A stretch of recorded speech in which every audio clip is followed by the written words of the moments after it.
চিংড়ি মাছের ভর্তা বা বাটা বানানোর জন্য এই হলো আমাদের সামান্য উপকরণ।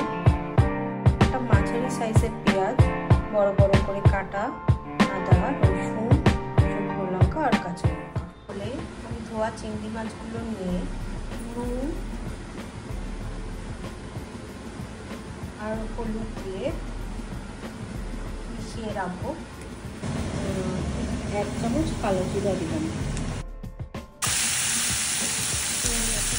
কিছুটা ভাজা হয়ে লাল কালার করলে তার মধ্যে আমরা দিয়ে দেবো বাকি জিনিসগুলো।